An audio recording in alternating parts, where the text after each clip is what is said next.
Hey guys, welcome back to the Passive Money Podcast. My name's Alex and this is Kirby.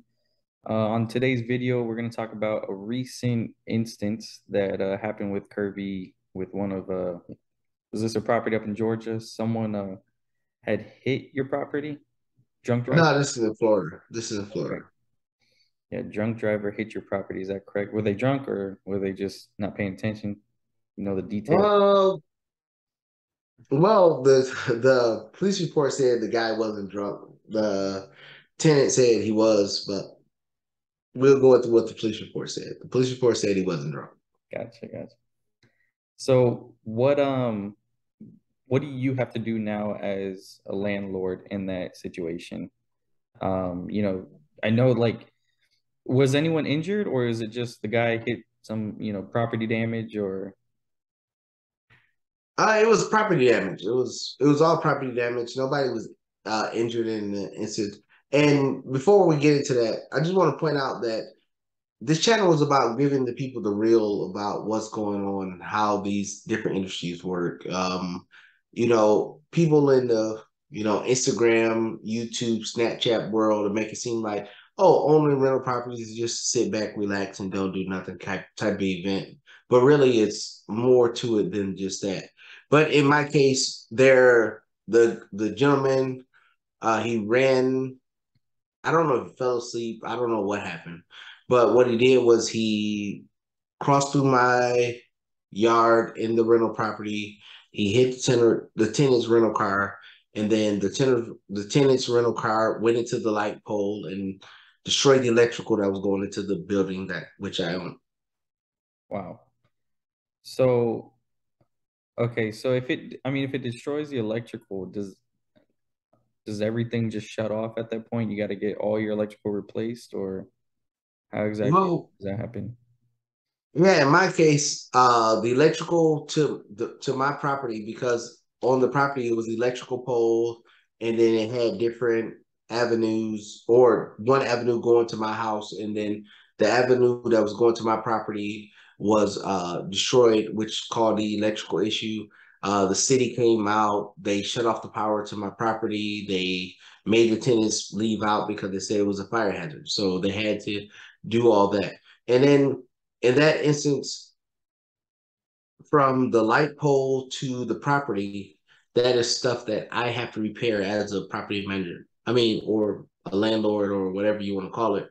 I'm the person that's responsible for replacing that instance of the property. And until that's replaced, then the tenants can't move back in.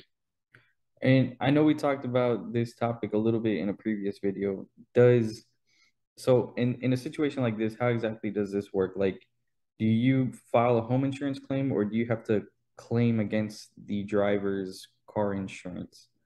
Well, How, you can pick both ways, but again, as a property owner, you got to think of, as a landlord or a property owner, you got to look at it two ways.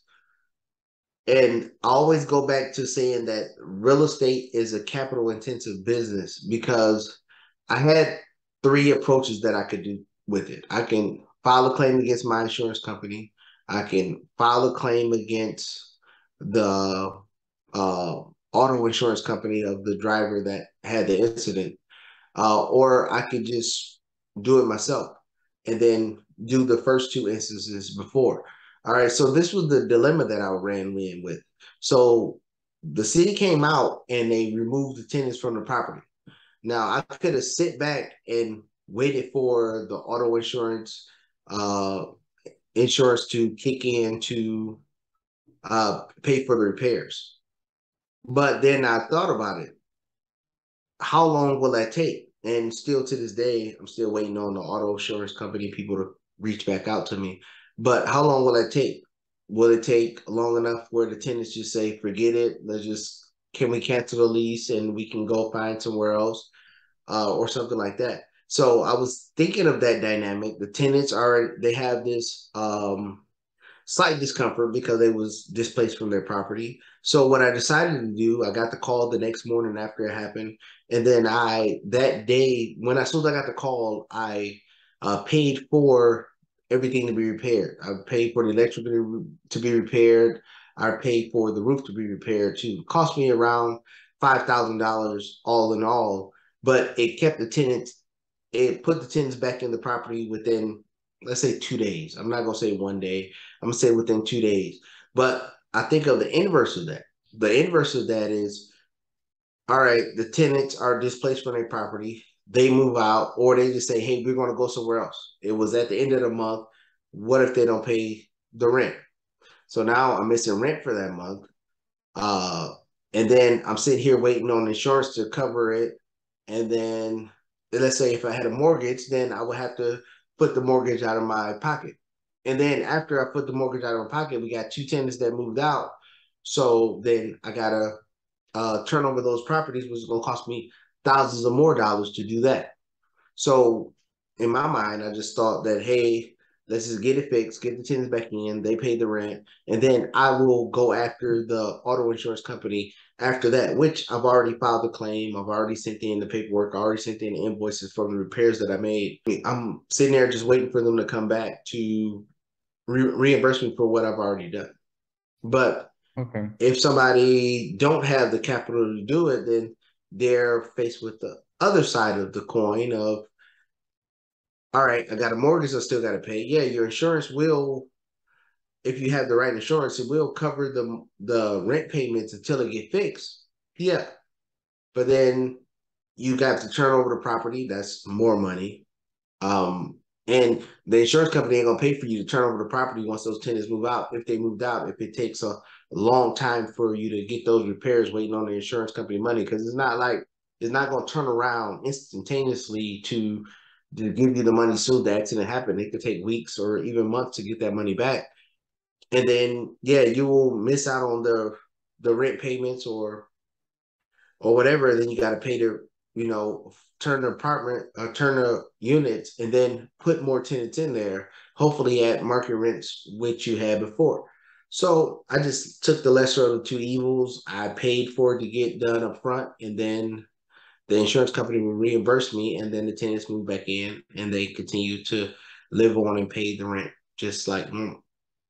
So all in all, at this point, they're both, or I don't know how many tenants are in the property, but all the tenants or just the tenant alone is in the property at this time and everything's fixed basically. It's a duplex. So both tenants are back in the property. They was displaced for maybe a Oh, day and a half because this happened on a Saturday night. This was actually right after the class that we had 2 weeks ago. So the tenants were oh, displaced for it happened that night. The city moved them out. The property management company called me the next morning. By that afternoon, we already had everything repaired, and then they probably moved in the next day after the permits and everything was secured with the city again. So that was all straightened out and good to go by by Monday because this happened Saturday. So by Monday, they was back into the property. I like it. Well, guys, if you have any questions, leave a comment down below and don't forget to like and subscribe to the video, hit the notification bell, and we'll see you in the next one.